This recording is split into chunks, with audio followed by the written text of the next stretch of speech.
আল্লাহর ইচ্ছায় শুরু হতে যাচ্ছে। আমরা পাবো কিনা জানি না। এই মুবারকময় মহিমান্বিত মাসে আল্লাহ তাবারক ওয়া তাআলা আমাদের দেওয়ার জন্য, দান করার জন্য আল্লাহর শুকরিয়া, আলহামদুলিল্লাহ।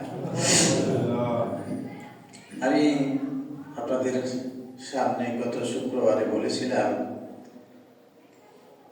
রমজান মাসের প্রস্তুতির জন্য রাসূলুল্লাহ সাল্লাল্লাহু আলাইহি ওয়াসাল্লাম রজব মাস থেকেই চেষ্টা করতেন, শুরু করতেন।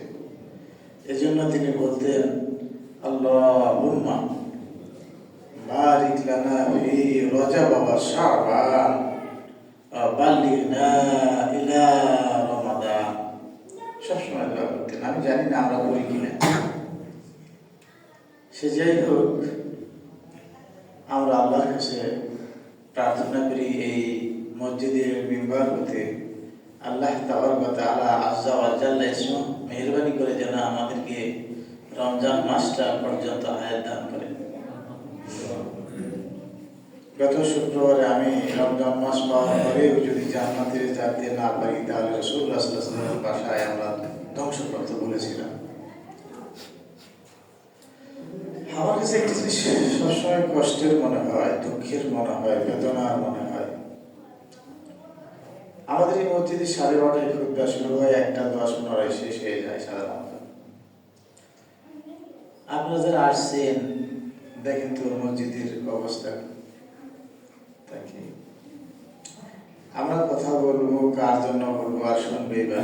আর যারা আসছেন তারাও কি কথাগুলো ধারণ করার মতো চিন্তা করেন কিনা তাও আমার জানা নাই। নাম ধরে ধরে আমি বলতে পারি, আপনাদের সন্তানরা কই, আমার সন্তান কই, এই যে মুরব্বীদের নাতি নাতকুর কই, এরা হলো আপনাদের ভবিষ্যতের প্রজন্ম।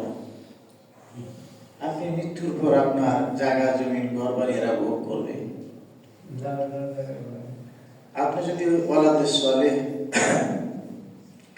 সৎ সন্তান রাখতে না পারেন তাহলে আপনার জীবনটা কিন্তু ব্যর্থ। আপনার মৃত্যুর পরে যদি 2 রাকাত নামাজ পড়ে আল্লাহর কাছে তওবা করে ইস্তেগফার করে যদি না বলে, হাত তুলে রব্বিরহামহুমা কামা রব্বায়ানি সগীরা, আপনার মতো আমার মতন হতভাগা, অভাগা, দুর্ভাগা, লাঞ্ছিত, অপমানিত লোক আসবে। আমি আপনাদের যে কিছু কাজ দিই, যেটা গেলে বাড়ির কাজ, সেগুলো আপনারা করেন না, যার জন্য আমাদের এই অবস্থা। আল্লাহ তাআলা আমাকে আপনাদের সকলকে হেফাজত করুন, মাফ করুন। রমজান মাস উপলক্ষে একটা কাজ আপনাদের আমি দিই, আপনারা তো গুরুত্ব দেন না।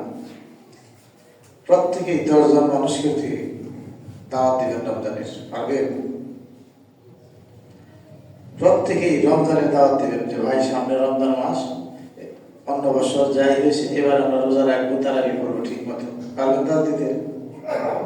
এটা তো করবেন না।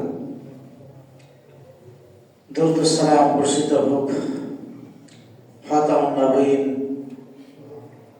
আমাদের প্রিয় রাসূল, আমাদের কলিজা টুকরা নবী, আখির জামার পয়গম্বর, যার পর আর পৃথিবীতে কোনো নবী আসবেন না। এরপর কিছুদিন পর পৃথিবী ধ্বংস হয়ে যাবে, হাসরের ময়দান কায়েম হবে, ভালো মানুষ জান্নাতে যাবে, খারাপ মানুষ জাহান্নামে যাবে।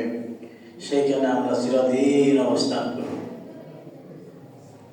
সেই মানবতার মুক্তির দূত জনাব মুহাম্মদ রাসূলুল্লাহ সাল্লাল্লাহু আলাইহি ওয়াসাল্লামের প্রতি আল্লাহর পক্ষ থেকে রহমত, করম, ফজল, বরকত নাজিল হোক সাল্লাল্লাহু আলাইহি ওয়াসাল্লাম। আমার মসজিদের প্রাণের চেয়ে প্রিয় মুসলিমবৃন্দ, দোয়া করেন তাদের জন্য যারা শুধুমাত্র আল্লাহর জমিনে আল্লাহর দ্বীন প্রতিষ্ঠার কাজ করেন, অর্থাৎ কোরআনের কথা বলেন, রসুলের কথা বলেন, হাদিসের কথা বলেন। তারা চায় এই দুনিয়াটা শান্তিময় হোক, মানুষের বসবাসের যোগ্য হোক, চুরি, ঘুষ, ডাকাতি, ছিনতাই, রাহাজানি, মানুষের সম্পদ নষ্ট করা, নারীত্ব নষ্ট না করা যেন না হোক। সে মানুষদের প্রতি আল্লাহর তরফ থেকে রহমত নাজিল হোক।